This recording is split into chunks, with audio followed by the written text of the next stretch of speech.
Ladies and gentlemen, welcome to Third Down Thursdays. MJ Hurley joined here today with my co-host, Coach Bruce. And today we have a lot of things to talk about, a lot of fun guests. First, we are going to have former NFL and XFL coach Jonathan Hayes. So first of all, Coach, thank you for coming on the show. How you doing? How you doing this evening? Doing good. Thanks for asking. Got a beautiful day. Was outside most of the day, so it was really nice. The weather's been good here in Cincinnati. Oh, it's always beautiful in Cincinnati, right? Well, you never know what the weather's going to do in the next 20 minutes. That's for sure. That is very true.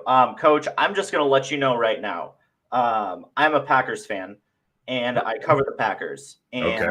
Davante Adams just got traded. So I'm currently losing my mind a little bit and also trying to figure out what is going on. So I'm going to be selfish and ask the first question. What is going on there? I know you just saw it too, but what do you think of Adams in Las Vegas with Derek Carr? Well, first of all, the trade, I'm sure you're not the only one going crazy right now. Yes. I know a guy that has just re-signed a new contract for a lot of money that is probably pulling his hair out.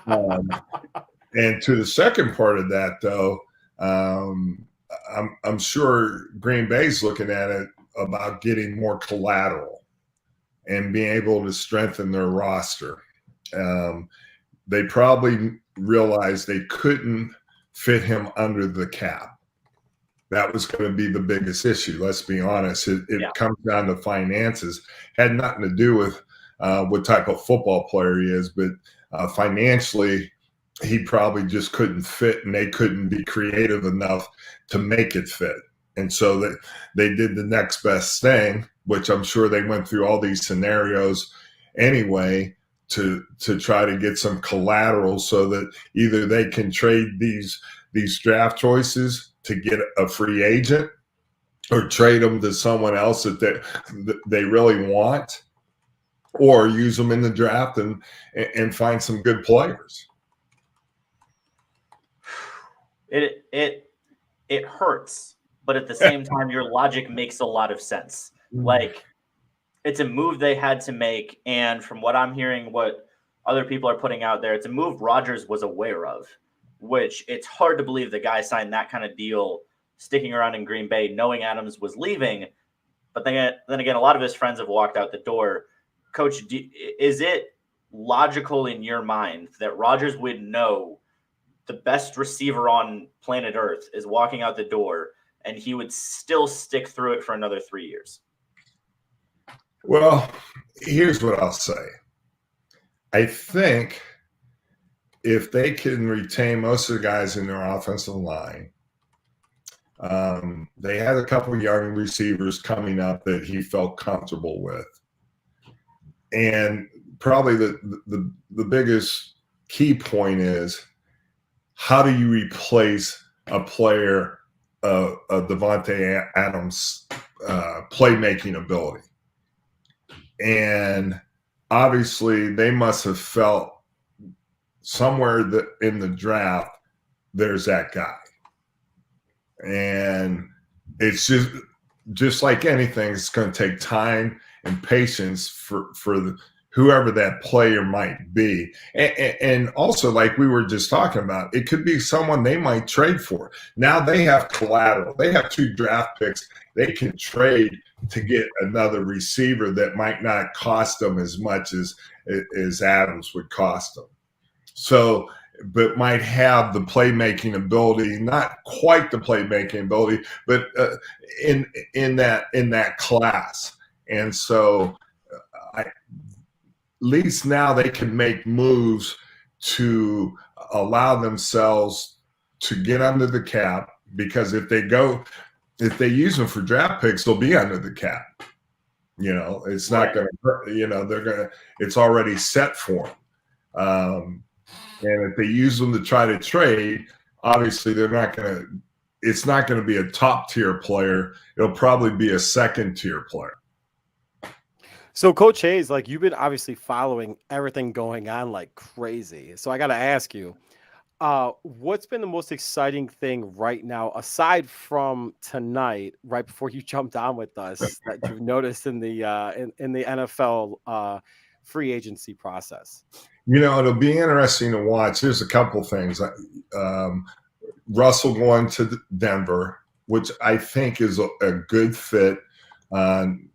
Nathaniel will run a lot of what Green Bay ran and what San Francisco runs, which will be the hard play action, deep routes, which Russell can throw. But also they're going to be dedicated to running the football. Nathaniel's father was my offensive coordinator in Kansas City when I played there, Paul Hackett. And so I know the West Coast offense. So really, it's all been watered down. They call most of the plays the same way they've been calling it since when Paul came to us, and he was in San Francisco with Joe. And that's why we brought Paul to Kansas City, and then we brought Joe Montana there. And with Mike Holmgren and Andy, and I mean, we can sit here and talk about all the people that are running it, the Shanahans, all those guys now. It's all this called the same stuff. When Gruden was in Vegas and then Tampa Bay, same thing. Jay Gruden was with us in Cincinnati. So it's just a matter of now making sure you get the right pieces, right? So I think that the one thing Denver made themselves better, because now you got a chance to win games instead of losing those games you lost by 3 points or 7 points. Now you have a chance to win those games by 3 points or 7 points. And to that point, look at what Cincinnati did. Cincinnati had a quarterback same way. It kept them in the game. It kept them. Look, he got pounded. Love him though. Love him. I love the kid, love but him. He's not going to last if they don't rectify those issues at offensive line. Mm-hmm. And I'm not putting it all on the offensive line, but when you're getting hit that many times, a lot of it's just get man to man, a man getting beat, and they got to rectify those issues. Now you stay in the conference. Now what are they going to do with Baker? Well, they already came out trying to get Deshaun Watson, so now he's upset, and Baker wears his emotions on his sleeve. So it looks like Cleveland's already recognized that if we can upgrade, we're going to. And they'll have to come back and sue things over if they don't, or maybe they're going to be willing to go into the draft and try to get someone. I don't know. So Coach Hayes, I do have to ask you this question. Like you've done a lot of front office stuff with the XFL and sure. As a XFL head coach too. How can you rectify, or how do you let that's probably the better way to put it. How do you let the news out saying that you want a more adult quarterback be your leader? Like, let's be honest though. You're paying a person whatever the amount he is making. Right. At some point, you have to become a professional. You got to be a pro's pro. Agree. And when you're under center, when you're that guy under center, that's expected of you sooner than later. And even though you might feel a certain way, you can't express it all the time. Right. Sometimes you just got to bite your tongue. And that's where I think people want to see his growth.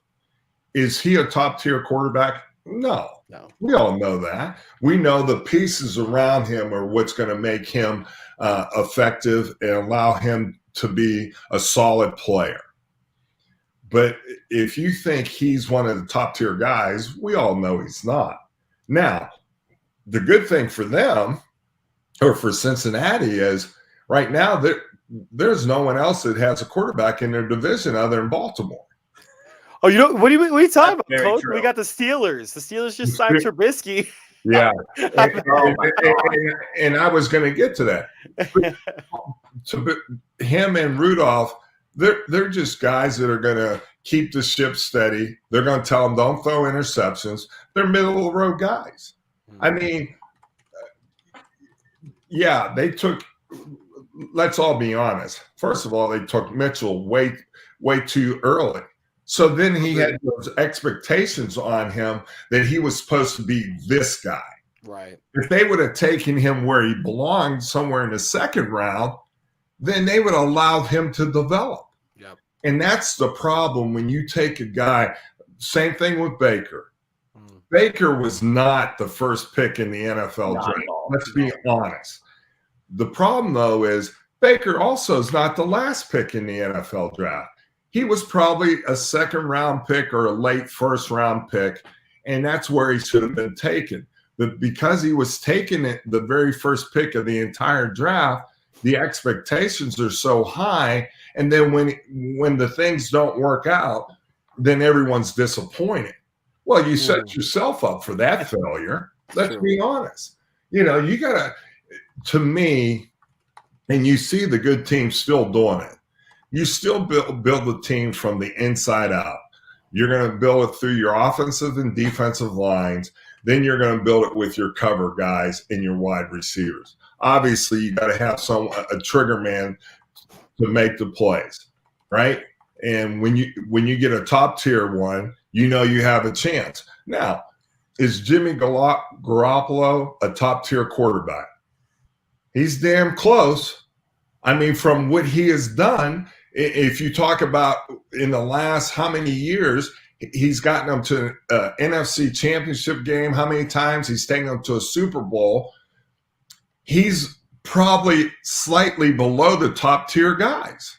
So are you better off getting a guy like that who can really know how to be a pro? He'll keep his mouth shut. He'll work hard. He's going to be a guy that's never going to embarrass the team, where Baker's emotions get the best of it. And that's just, that's what you see. And when you're playing the quarterback position and the thing you notice about the great ones, not the good ones. And I played with a great one in Joe Montana. Yep.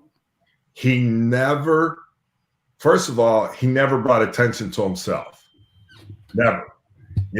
We come in the locker room, they'd say, hey, you came back, had a great play, blah, blah, blah, great throws. And he'd say, nah, go talk to Johnny. He had 2 great catches, put us in position to make great plays. And those are the guys, the Drew Breeses, the Tom Brady's, the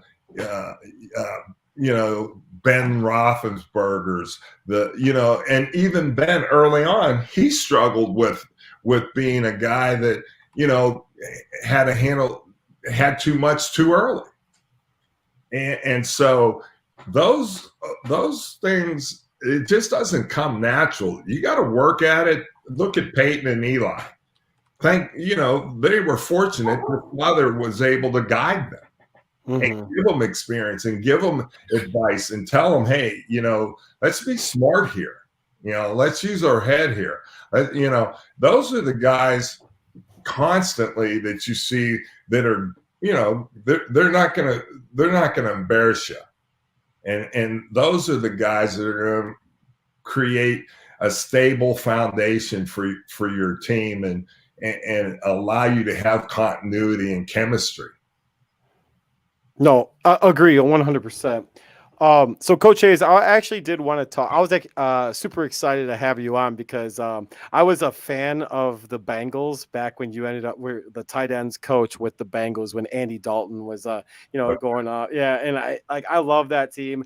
That being said, I do have to ask you, what were the interactions like with Ocho Cinco, and how did that go with him, and how was he taken in with the locker room?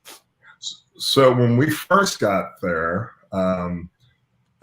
his position coach, Alex Wood, was in the box. So I've always been on the field. And so I would have to go over and make adjustments with the receivers along with the tight ends. Mm-hmm. And sometimes I struggled using kid gloves with anyone, Ain't nothing wrong with that, man. As an ex-player myself and all those things, I used to tell guys, I go, you can't have thin skin. Yep. And there's sometimes I just have to make a point and move on. I can't sit there and massage you with it and all those things. But, and here's the thing, guys, I don't care if you're coaching Pop Warner football, if you're coaching junior high football, if you're coaching high school football, if you're coaching college, if you're coaching pro. The one thing all your players want from you is to be able to trust you. Yep. If you tell them something, they have to believe that you have their best interest. Once they get that through their head, then they understand that, hey, he's not doing this out of meanness or trying to embarrass me or show me up. He's doing it because he's trying to help us get better. And once Chad recognized that and realized that, especially with he and I, we had a great relationship. We still do. It takes time, and initially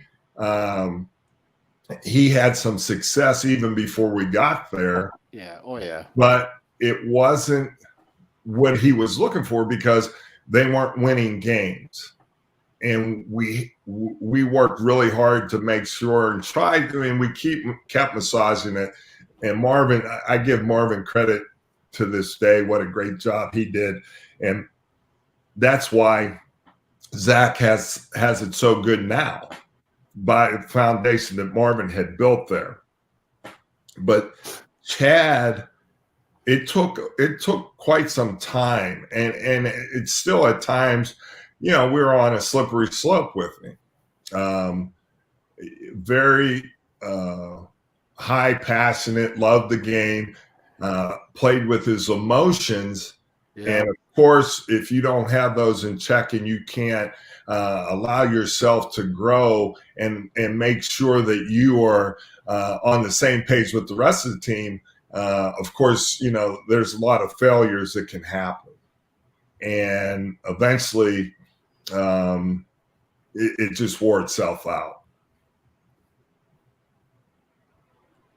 So, Coach, there has to be, whenever we have somebody on who is in any professional sport for a long time, give us a story of an incident or a personality in the locker room, not necessarily football related, but something locker room, something people related that is kind of an example of why you loved coaching.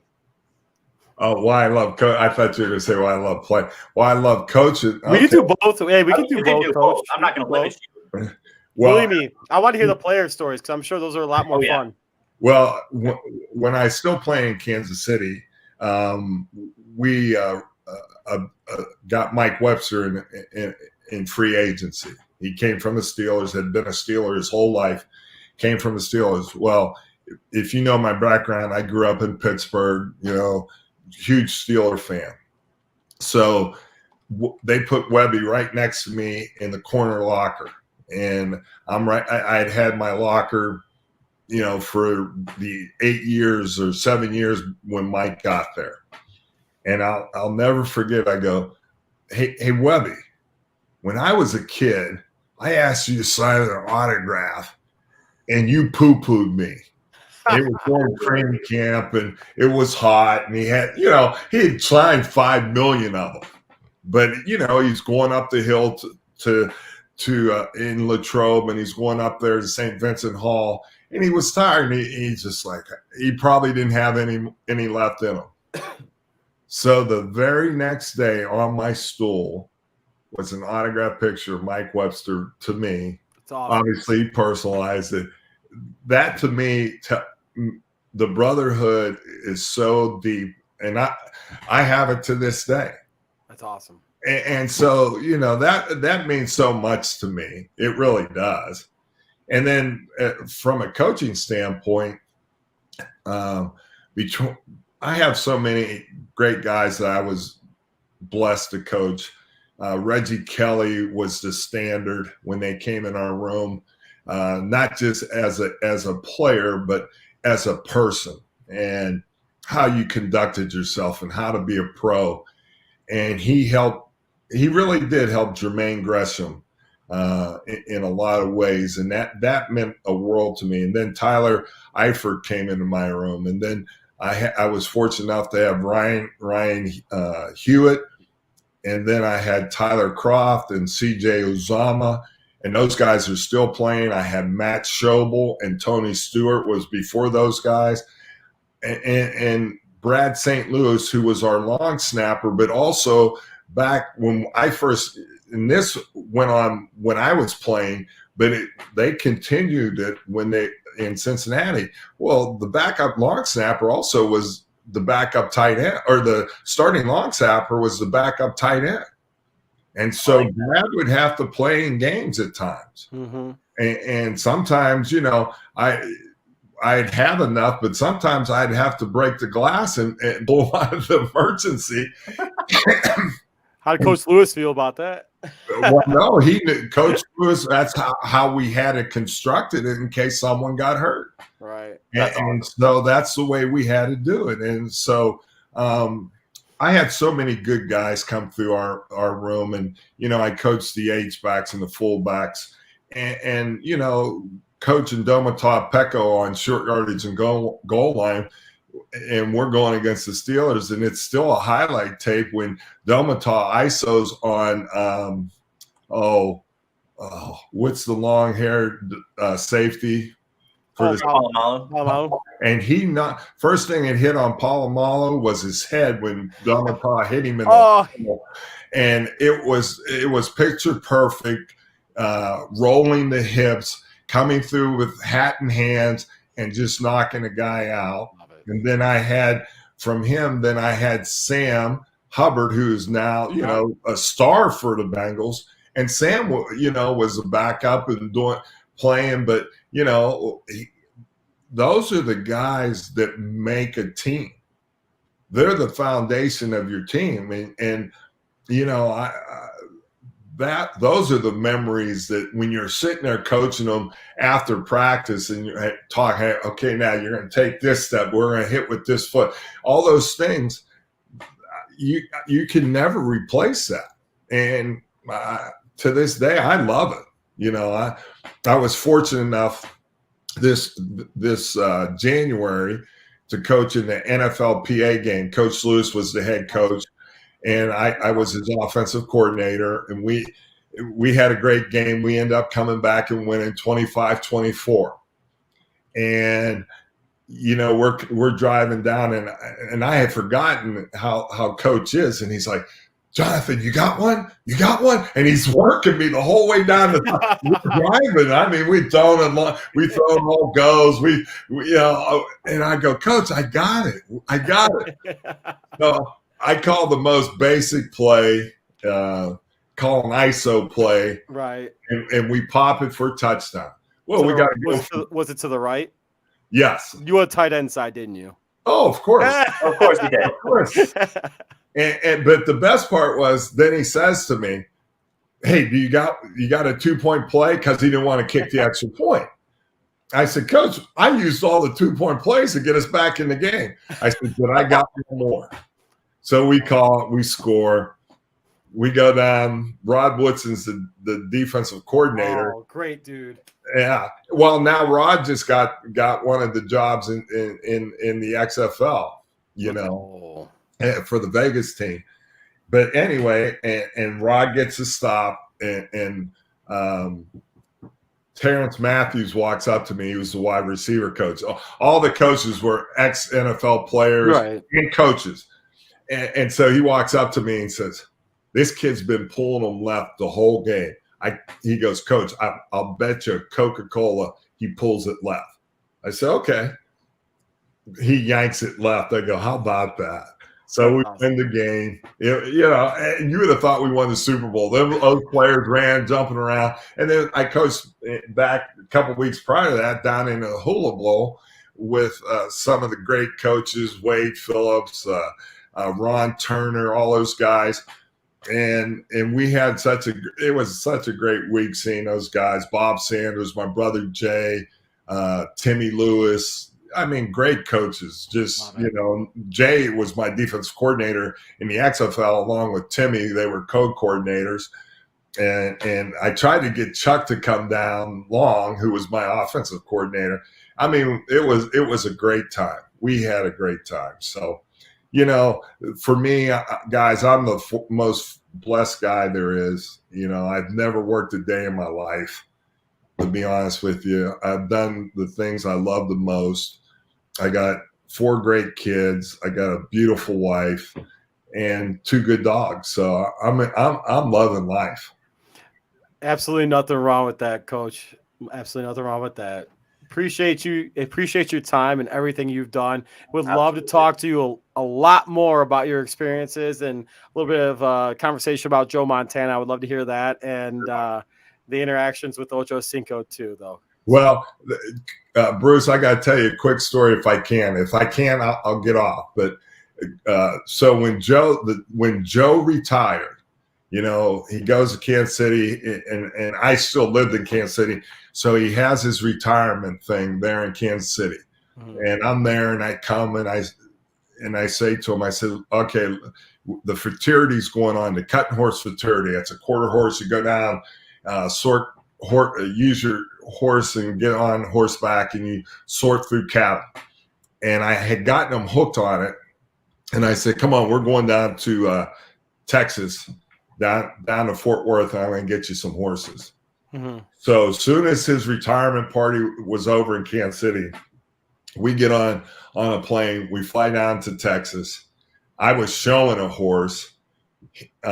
We got a horse for him to show in the celebrity cutting.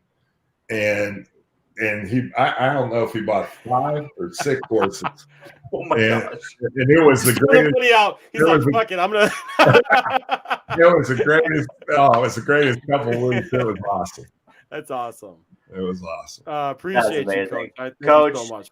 It has been a pleasure to have you. We're definitely going to have you back. We appreciate you. Definitely more stories that need to be heard. So I appreciate you responding to my message, and we'll definitely be in touch, sir. All right, sounds good, guys. Thanks, Coach. Have a good one. Thank you.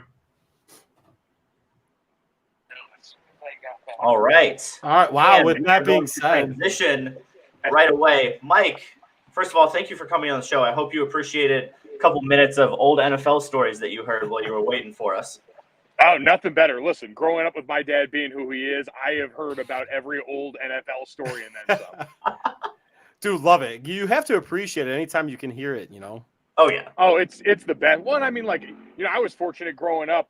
My dad in the Eagles defense that he spent most of his career as a part of. I mean, you've got guys like Reggie White, Jerome Brown, Clyde Simmons, not exactly very muted personalities. So a lot of the stories tended to be at the most fun fever pitched end of NFL football.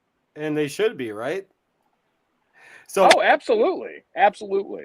All right, Mike, I gotta make a comment before we actually have the conversation that we are about to have with you. I cannot tell you how happy I was yesterday when Notre Dame won that double overtime game against Rutgers. I was I'd probably say 6 beers deep.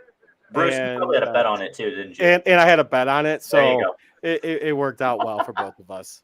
Listen, as I saw someone tweet out, because the game, I think, went final on that second overtime well after midnight Eastern, and someone said, of course, Notre Dame wasn't allowed to legally beat Rutgers until St. Patrick's Day was on the clock. So I like it all that. Of a sudden made It all of a sudden made sense. Mike Bray made us all very proud, basically openly telling the broadcast crew he was about to go get drunk on Irish whiskey on the team plane. That's why he's always going to be welcome around those parts. If I may, sir.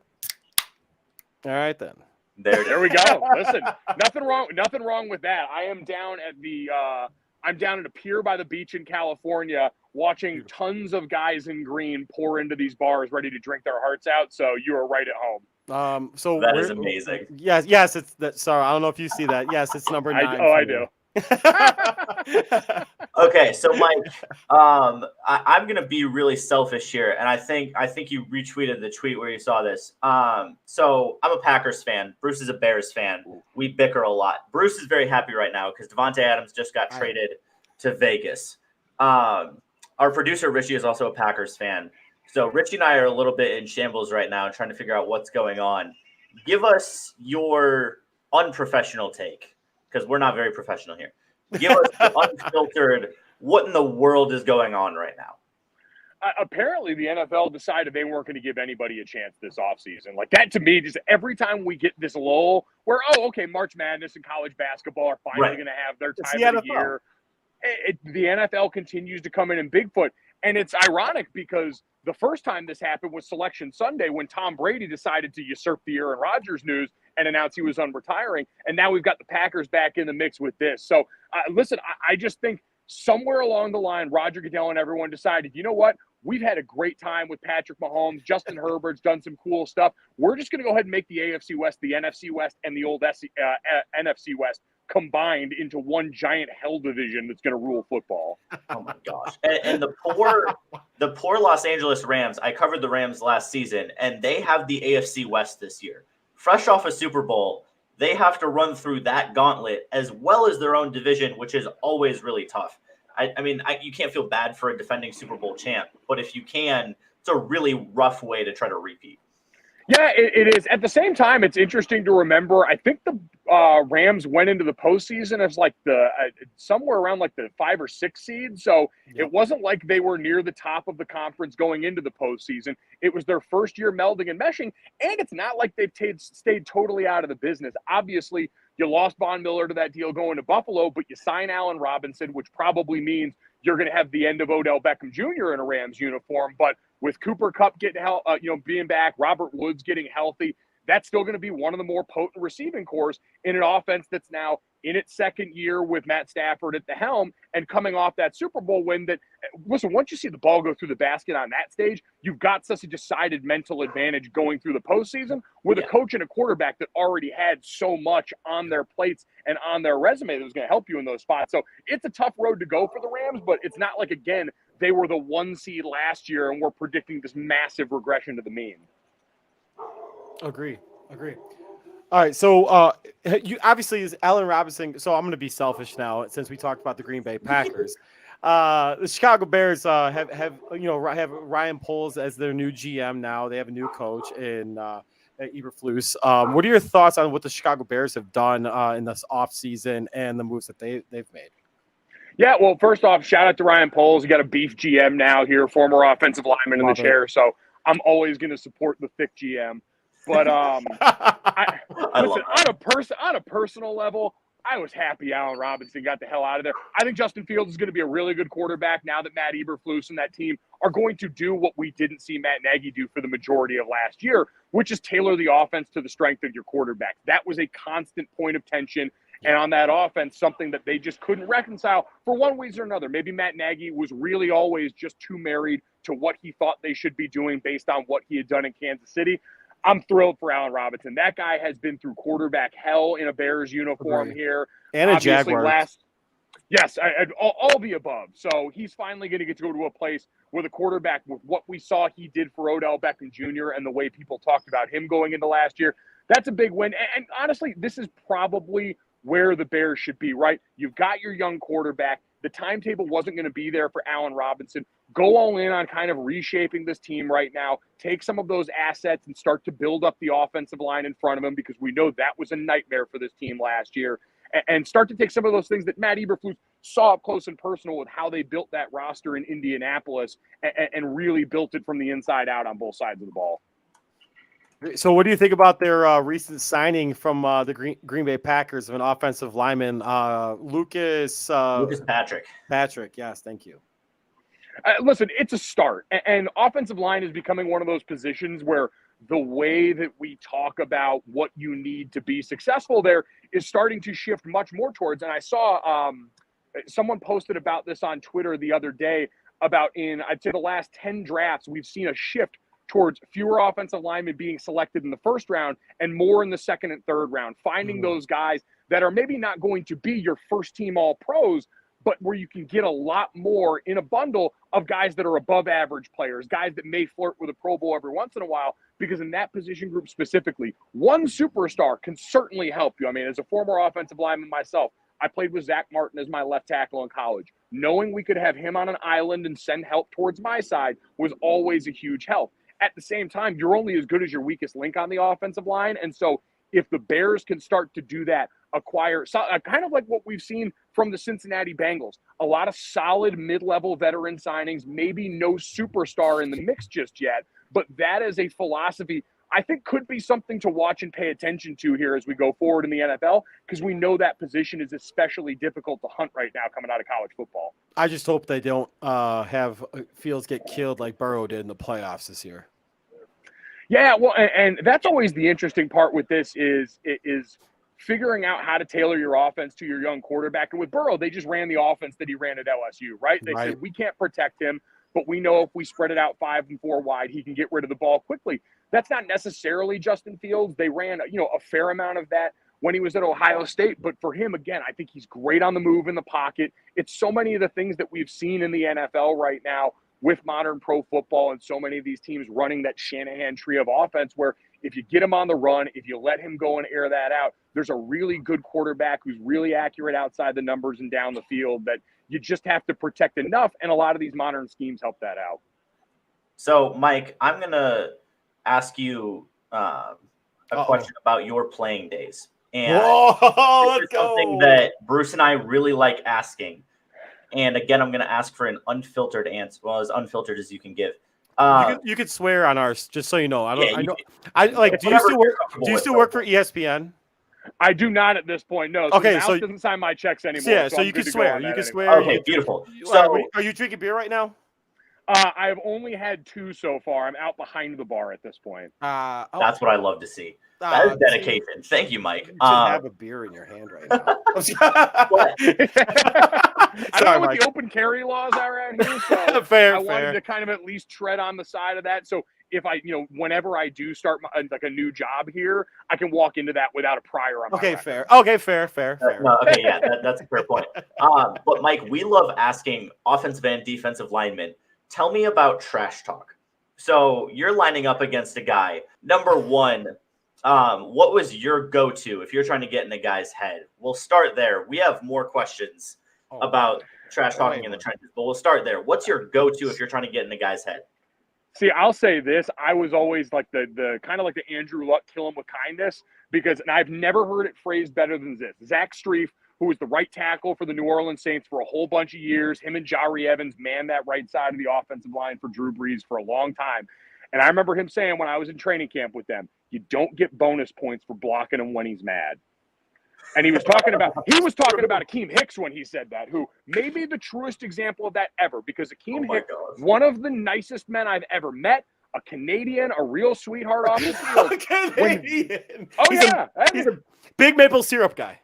Hey, big maple boy, but at the same time, when that guy flips the switch, he is one of the most terrifying forces of nature on a football field. And so I always operated by that principle. Was I wasn't good enough to go out there like Quentin Nelson, if he wants to go talk shit every play, be my guest. Yep. But the difference between us is if I wanted to try and go out there and kill you, I could try, but it wasn't going to work. If he wants to, he absolutely can and does pretty often, which is why he's on all these all-pro teams. So I really, for 2 reasons, kept it quiet. One was that because I didn't need to make my life any harder. I didn't have to write another check that I was going to have to cash. And number 2, I was tired.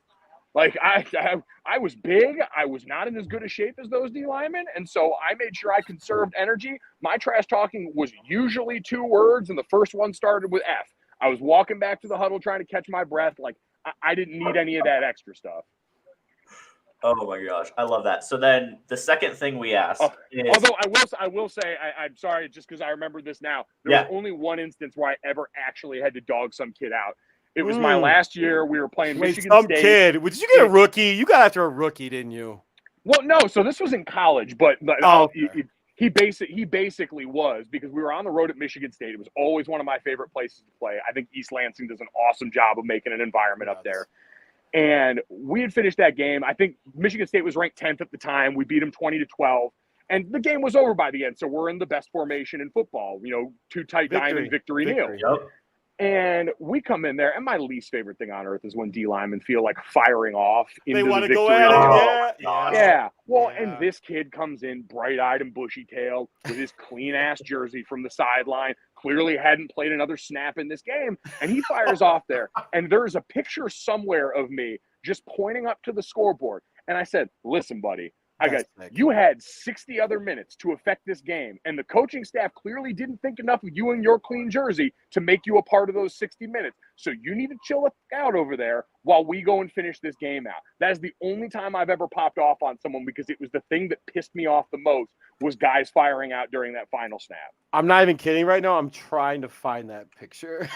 If you find it, honestly, send it to me, because I can't find it readily enough. It's incredible. I promise. We have our producer on it. He is gonna go. I have a guy I work with right now who was a former manager of Michigan State's basketball team. So I will do what I can to try to find that picture for you, and I promise you I will get that shit to you if I can. Appreciate it. That's fantastic. So continuing, who you may not have engaged in a lot of trash talk. Who's the best trash talker you ever faced? The best trash talker. Honestly, you know what? This is like a unit award, because there was really no team that came out and talked trash quite like Michigan's defensive line. And it was every year, and it was damn near every guy on that unit. And obviously, no love lost between Notre Dame and Michigan. There was always going to be bad blood there. But it was every time with those dudes. And it wasn't like, hell, in college, I played against Aaron Donald. I played against Leonard Williams when he was at USC. Stephon Tuitt was on our team. So we had plenty of dudes that I'd gone against that were damn good. And none of those dudes from Michigan were the one. And so they're out here talking the most reckless of anyone I ever played against here. So, yeah, that was by far, that unit gets the entire unit lifetime achievement award. So, all right. So now I got to ask that question. I got to ask this question. Who was the guy that didn't get the notoriety in college or professional, whatever, that you had to block, that somehow was able to whoop your ass every single time? Every time, and you're like, how the fuck is this guy getting past me every time? You know what I will say is it's in that range, and I actually had a better game against him than I had any right to. But I remember when we were getting ready for the national championship against Alabama, we were looking on that lineup, and Quentin Dial was a great defensive lineman on that side. They had a nose tackle from Australia who ended up getting drafted late by the Seahawks, dealt with cancer, actually, like really wild story. But they had a bunch of dudes on that team, and the one that stuck out to us, we're like, man, 92's out there like strong ass Gumby. Like, this dude's incredible. And it was a guy named Damian Square, who has had by far the longest NFL career of any of the dudes from that Alabama defensive line on that Gumby. one. I'm sorry. Just so you know, we're going to cut that. I apologize for interrupting you. We're going to cut that, just so you know. No, understandable, but it was really one of those things where, you guys, when you see a defensive lineman trying to hold off a double team, and guys, play it all different ways. They'll play into one shoulder of one guy. They'll try and split it. He would, contort his whole upper body when the guard, I was trying to lean up and go through him, and then he would just snap back into form. Him and Zach Martin, the two most mobile upper bodies I'd ever seen. And so we were like, man, that's the dude in this game. And I remember, it was me and him basically that entire game. And obviously, they beat the ever-loving shit out of us. But at the end of the game, I just remember going up and finding that dude. I was like, man, that was one of the tougher games I've had this year because of you. Just had a ton of respect for that dude. And it's been nice to see it borne out in what's been a really long and I think productive NFL career for him so far. I believe he's still in the league at this point, but every year I would always kind of look and check. It's like, all right, you know what? We knew what we were looking at on that. That dude could play ball. So, just so you know, I was very I have a really creative. Well, no, I don't. I don't have a creative mind at all. You're creative when you're drunk. I'm creative when I get drunk for whatever reason. But that being said, though, strong ass Gumby, just so you know, I'm going to use that and I'm going to make a shirt and I'm going to send it to you and be like, you are the originator of strong ass Gumby. And he's going to use that for the rest of his life. You're damn right I am. Got that from you. There we go. Nine beers deep with strong ass Gumby. That's the way of the world now. Hey, that's a quote. That's a quote right there. That's a quote. Mike, this is usually something we tell people right when we get started, but we got a little excited. So to give you a slight context about Bruce and I's relationship and why we are the way that we are, he goes by Coach Bruce because he was my freshman year high school baseball coach. And when the pandemic started, I started a podcast. He texted me drunk one night and said, "Hey, we should start a podcast." And here we are. So if you're wondering why I said he's the most creative when he's drunk, it's because in this state, this is when he does the best. It is amazing to always see when people find that like middle ground of productive drunk texting, because don't get me wrong, it can be one of the most destructive things you can do in your life. 100%. Right. Generally don't engage, but it sounds like 100%. Coach Bruce, you have kind of found a way to thread that needle. So I applaud you. But Yes. well, I thread it very thin according to my wife. So, Mike, we have. we don't talk about that.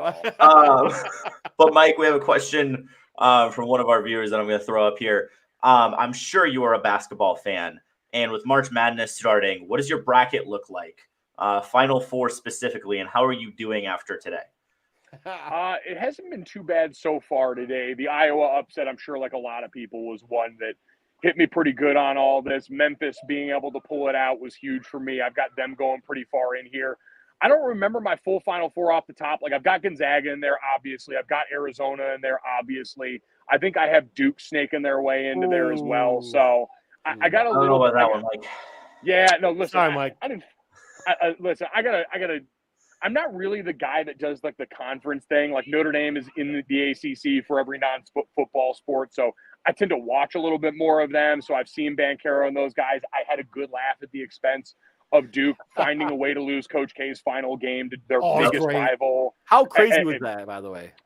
It was, and I'm sure, you know, outside of like a championship setting, that has got to be the most important game in the history of that rivalry, because there is nothing quite as fun as going in and ruining the party for somebody else. And they ruined the biggest party in the history of Duke basketball. So that was an art form to me. And I feel like it's somewhere along the way, we're primed for something bad to this tournament to happen to Duke, because that just seems the way K's final year is going to go. But no, so far so good. The bracket is intact so far. I got Arizona winning it all. So very original. Zona, wow. You know, there was a stat that I just heard today that a team that is unranked out of the top 10 has never gotten out of the semifinals, and Zona is one of them.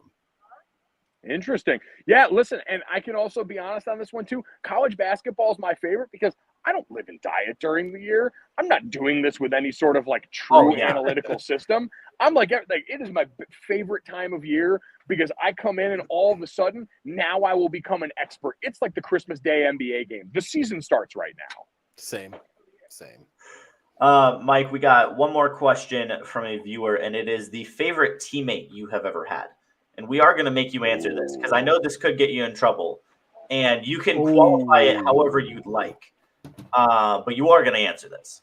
Wow. He flat out said you are. I'm just saying. I'm not. Yeah. I know he's going to come out with, well, I enjoyed a lot of my team. Okay, come on. I was going to say. You can give whatever reason. Really, I mean, I have a question, but you got to answer. Yeah. But shit. I can say, I think you guys really underrate what like a premier bullshit artist I am. Like, if I didn't want to answer the question, I can make you feel good enough about. I'm going to tell you right now. I was weeding through all the shit you said earlier, and I'm like, he does a great job of being able to relate things. Yeah. Oh, listen. I am my father's son, which means I am good. And this was a Mike Tomlinism so I did rookie training camp with the Steelers. And Mike Tomlin always said, he walks into a press conference and he goes, I don't care what I'm getting asked. I know what message I want to deliver to the team and to the fans. And so whatever question they ask me, I'm getting what I'm going to talk about. One of the best things I've ever learned is you cannot bullshit a bullshitter. Yes, exactly. Right. I am a major league bullshitter. So that being said, favorite teammate, if I had to pick just one, and I'll throw the caveat in there. My younger brother, Jake, was one of my teammates. It's the coolest thing I got to do in college be his teammate. My sister was a swimmer there. We were all on campus for one semester together. And so that'll be fun. Hard to top forever. I'll say this one, and I don't say this to take the mood down at all, but like more to just highlight who he was. I would say one of my favorite teammates was a guy named ASAP Schwab, who unfortunately passed away far too soon, passed away after a battle with non-Hodgkin's lymphoma, but was a fullback for us. He was a senior when I got to campus. So I'm from Avon, Connecticut. He was from Bloomfield, which is the next town over, but might as well be worlds away. Grew up very different from how I did. And based on the circumstances he grew up in and what he endured during his life growing up, he had no business being as kind and unbelievable as he was to me and so many others. Took me under my wing right away. Was one of the funniest, strongest dudes ever. But I will never forget this about Ace. Awesome. He had the moment that made me question if this was going to be something I was cut out for, because it was my first training camp practice. Ace was lined up at fullback. This is Charlie Weiss is there. We're running a pro style offense, so we've got a fullback on the field. Right. Yeah. And Ace is 6 foot, 265 pounds, the most jacked dude I've ever seen in my life up until that point. Kyle McCarthy, who ended up playing a number of years in the NFL as an agent over at Athletes First now, was one of our senior captain safeties. And they ran like a boss fullback ISO leading up onto the safety.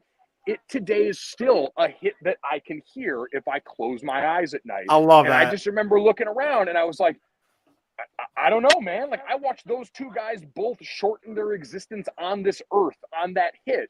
Maybe I'm not built for all this. So for all those reasons, I'll throw Ace up there as maybe my favorite teammate ever. Just an unbelievable dude. That's awesome. That's awesome. And that's why my mother never let me play football. I played 4 years. It was awesome. But hey, so Mike, real quick. So I'd be remiss if I didn't say this, man. Like, I much appreciated you jumping on with us and having the opportunity to listen to your dad on ESPN2 in the mornings. Yeah, I said ESPN2 because that's how old I am. Dude, hearing that and then like hearing you jump on there every here and then, and like after your years at Notre Dame and stuff, like, appreciate you doing this. I would love to have you on again, man, because this has been fun. And I gotta ask you a question.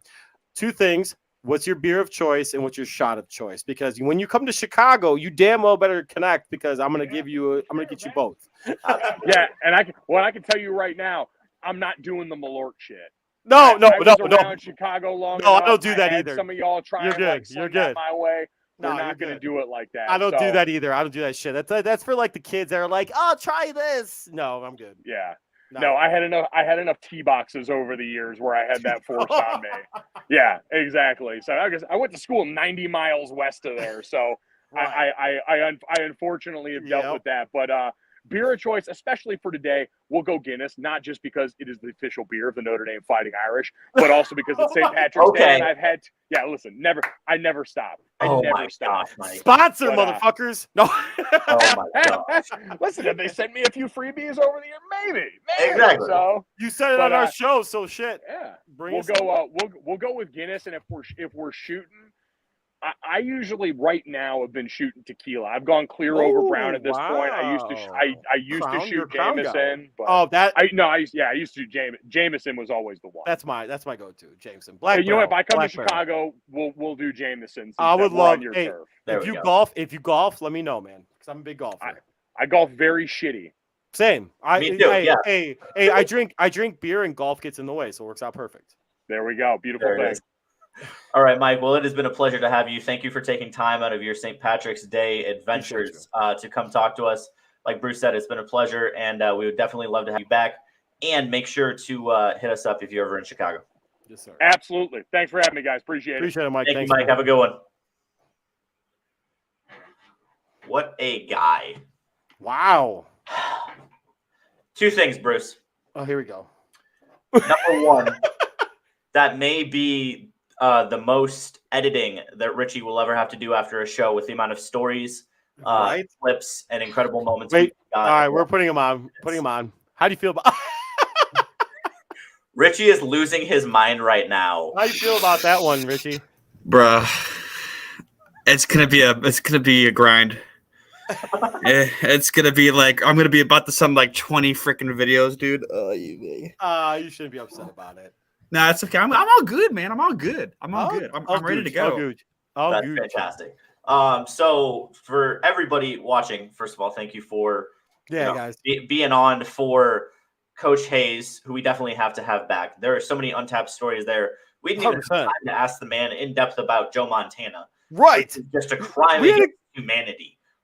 He just casually dropped that, which I didn't even process when I saw his resume that he was Joe there. Montana. He just casually drops Joe Montana. I I understand. wanted to move this there's over people in during the this time when we world- were talking. Since you're talking, I can move it over now. But like, since this was over here, I felt like this opening. Sorry, I'm totally like interrupting you. This was annoyed me, and like I was kind of annoyed with it. Like I said, I just want to move that. Really, you were in? Okay, got it. Coach. It's Coach Ditka. It's I'm aware. Ditka. Sorry. All right, go ahead. Anyway, the fact there are some people in this world who just can name drop like no other. It doesn't get much better than name dropping Joe Montana. Joe Montana. Who the So, fuck? Right. Like, okay, Coach Hayes, we love you. We get it. You're cool. You've seen a lot of cool people. We understand. Number two, the fact that Mike Golic Jr. was on our show for 25 minutes behind a bar on St. Patrick's Day just makes my week. And he's wearing a green shirt. Days. And he's wearing a green shirt. Yes. And technically. He went to Notre Dame. Like, it doesn't get much more St. Patrick's Day. And it really doesn't get much more our show than that.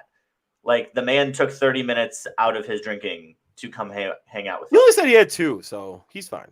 Okay, that's fair. But like I am currently fucking like high as a motherfucker on medications that I've had for my cold or whatever this is, and allergies, whatever.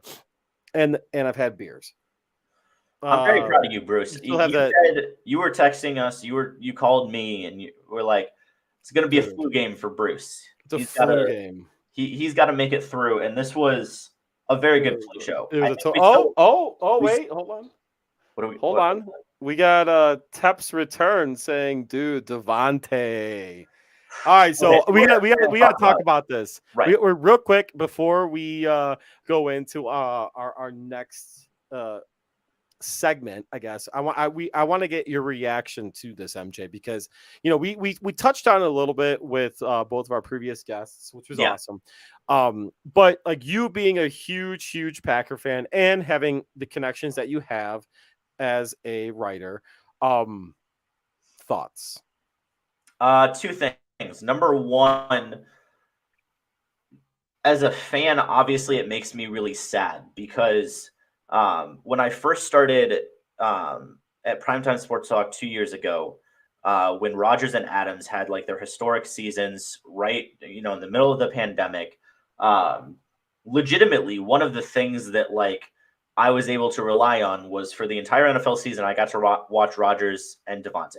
And I can say for a fact, my entire life, I've watched some really good receivers in Green Bay. Jordy Nelson, Donald Driver, James Jones. We're not going to talk about the other one because he's an idiot. And Davante Adams. Really talented pass catchers. Davante Adams is the best wide receiver I've ever watched play football.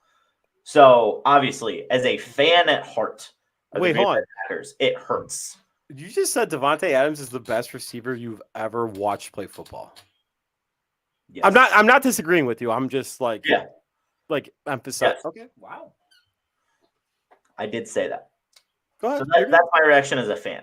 Really hurts. When I look at it logically, when I look at it from like my reporter side, it makes sense. They gave Rodgers so much money. Rodgers went to the NFC Championship game with Jeff Janis as his best receiver. He will be perfectly fine. The Green Bay Packers will be perfectly fine. They now have the assets where no matter what Rodgers does, no matter who the team's quarterback is in 2023, 2024, they have the draft capital. They're going to have a younger, cheaper team and now more cap space, where something that happened during the show, Rasul Douglas is probably coming back to Green Bay with the cap space created by a Davante Adams trade. So, yes, it hurts not to have, as I said, the best receiver I've ever seen play football. That's never going to be immediately a net positive to lose that player off of your team. But if you think of it holistically, something had to give.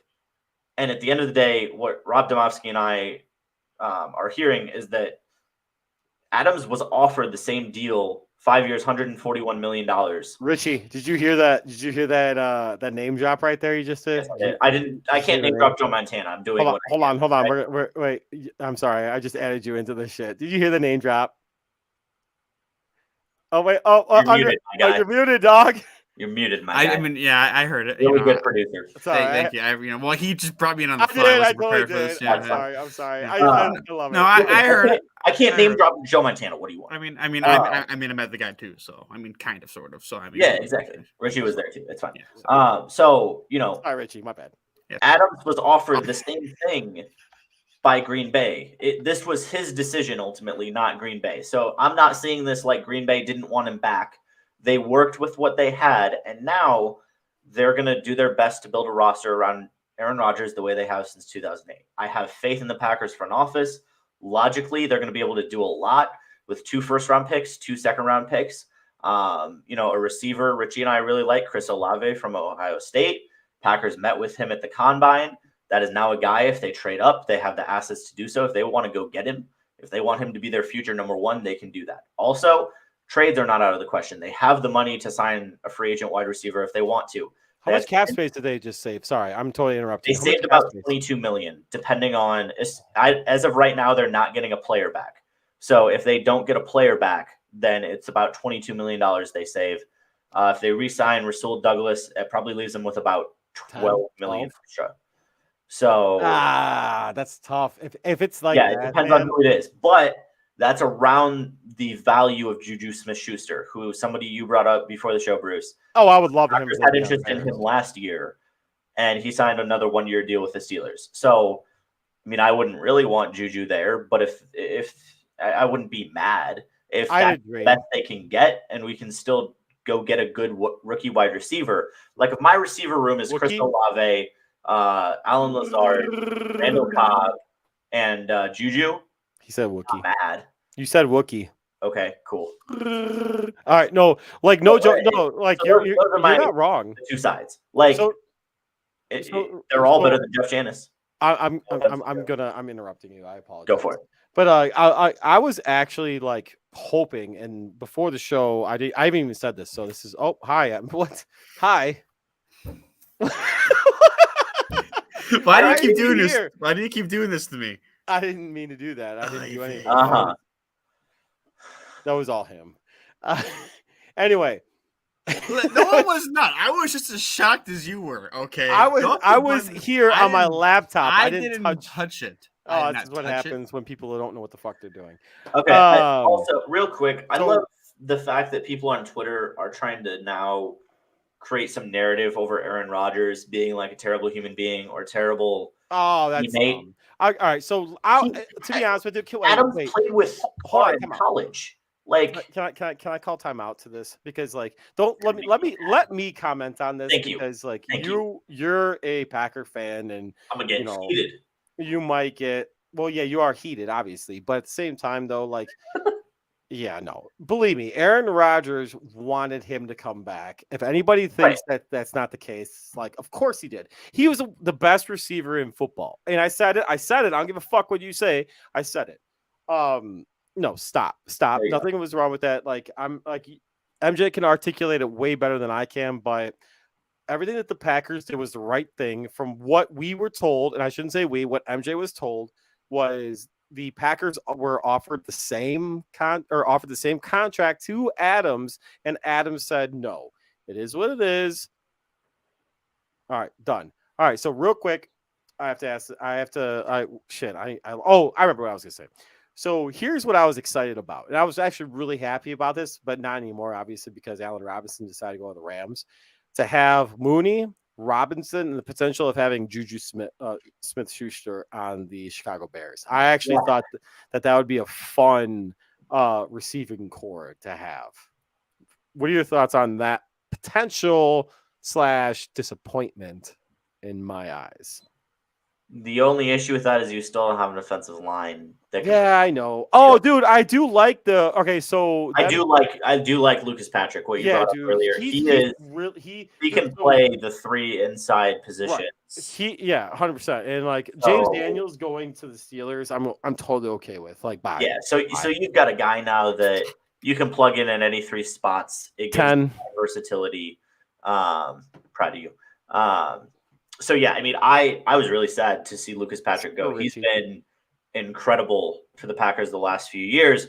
No matter who got hurt, they were able to plug him in on the inside. So yeah, honestly, I'm happy for you because at least Lucas Patrick is staying in the family. If you think about it that way. Yeah, well, the NFC North family. Exactly, and the Third Down Thursdays family. Real quick before we move on to something Cy just mentioned that I do want to talk about. Bruce, we have we're expanding the Third Down Thursdays empire. Yes. Which includes a new logo that is going to be prevalent around here. We can't make that bigger, but it's okay. Not right now. But so Bruce, give us a little intro. Beers and Sports. We talked about it last week. But next week, we're not ending right now. But next week, my birthday is on Thursday. So I will not be here for Third Down Thursdays, which means Beers and Sports on Wednesday, I believe, will be the only thing you've got coming from. The only thing we got coming from the Third Down Thursdays platform. So basically, we're going to talk some BS. We're going to talk Beers and Sports, and we're going to talk bullshit. So myself and my co-host Eric are going to talk to you guys about good beer because he's a beer connoisseur. He looks at this and he's like, "What are you doing? Like, why are you drinking this? Like, it's the worst thing ever." Like, he's the type of person to like. Does he swirl it like? No. He's not that guy. He's not okay. Good, because I was not at all. He's not that guy. He will grab. He drinks Coors Light. He's okay with drinking Coors Light, but I'm going to tell you right now, this guy right here, Eric, he's been on our show before. Yep. And he's very knowledgeable about sports. I'm telling you guys, this is going to be a fun show. You think I am outgoing, wild, and absolutely fucking dumb on Third Down Thursdays? Oh, just wait. With talking beers and sports, talking some BS with Eric and I, it's going to be some fun stuff on Wednesday. So this upcoming Wednesday, the 23rd. Yes, 23rd. It's gonna be some good stuff at 7 p.m. Eric and Coach Bruce are coming at you guys, and you're gonna see it on Third Down Thursdays. We're gonna promote the social media stuff on Third Down Thursdays, and then until you all see it. And there's some big stuff coming from this, MJ. There's some big stuff because because Eric is doing some stuff to open some bigger doors, and there might be a beer place that we will be hosting Third Down Thursdays from sometime, and potentially beers and sports from. So Eric and I are going to hit you guys up with some good beers that you all need to have, and it's good beer. It's good beer. And I can't wait to hear reactions to the beers that Eric and I suggest to you guys. Absolutely. So last thing I do want to talk about. This right here. This. Oh, okay, two more things. Two more things. We'll wrap that up because that'll be the last thing. Real quick, I do want to rant. Give me 2 minutes. Go. Give me 2 minutes to talk about this. Yeah. How about that trade? My entire life. Oh, here we go. The Oakland A's. No one cares about living in the 2000. Exactly. They've been living in the 2003 past, thinking Billy Bean and the Moneyball days with Jonah Hill and Brad Pitt are actually going to win them a World Series in 2022. Let me tell you, not only did you just screw your franchise for the next 2 to 3 years at least. I understand the A's are very good at drafting, developing, revamping, very cheap, and I understand that. But being completely unwilling to ever pay anyone, Richie, I'm going to smack you.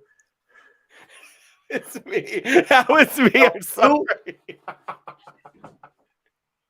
Nobody cares. Sorry. You know why? Because the Cubs aren't going to win anything either.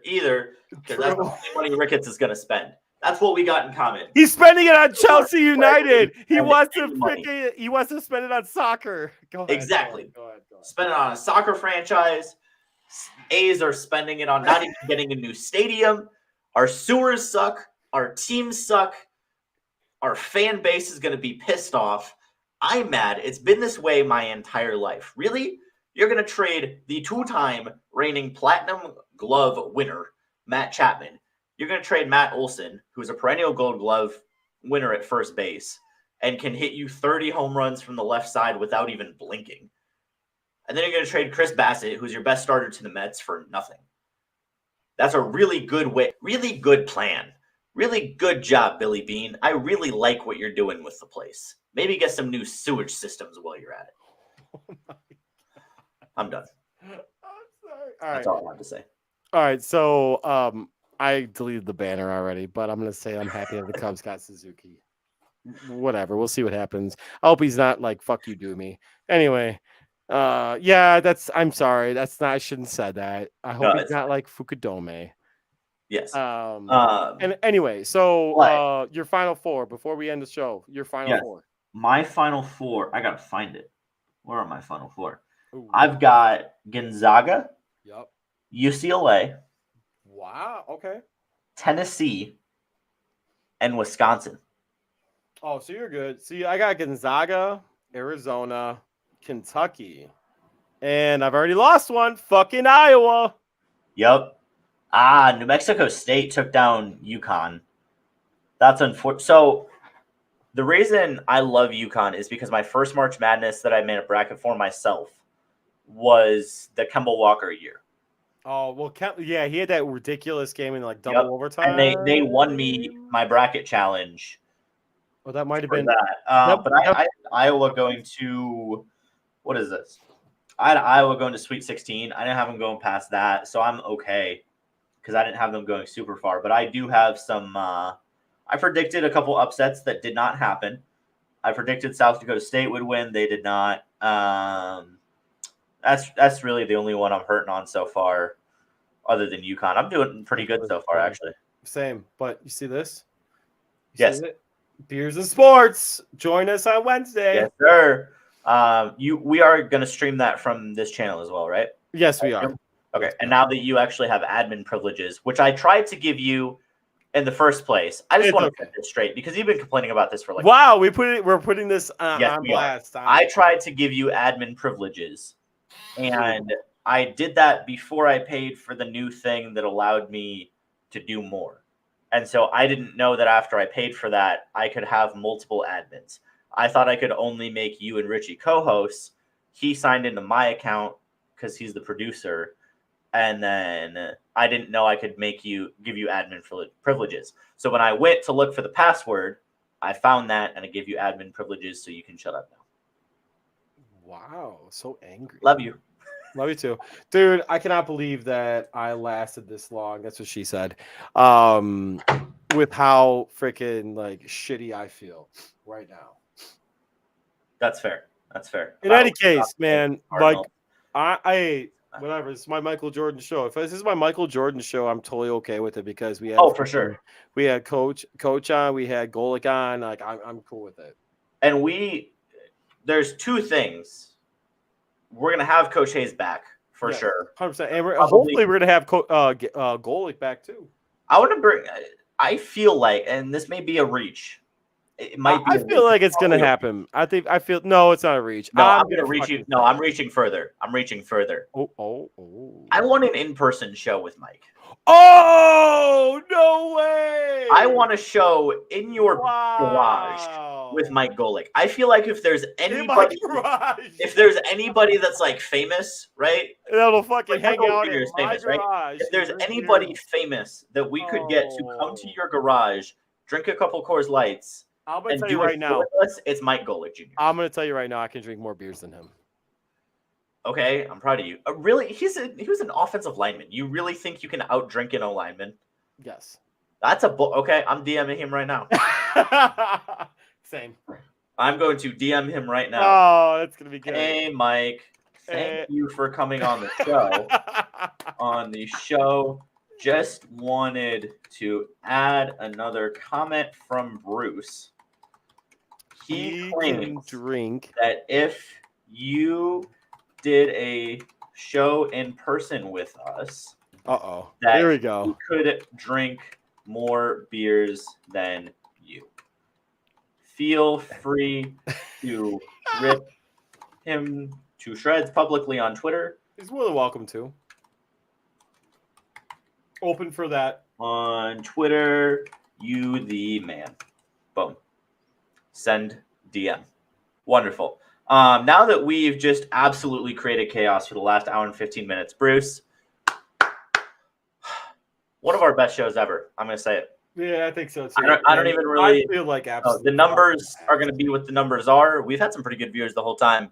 I don't even really care about that. The clips we're going to get from this, the content we get from it, this has been beautiful. I'm proud of us.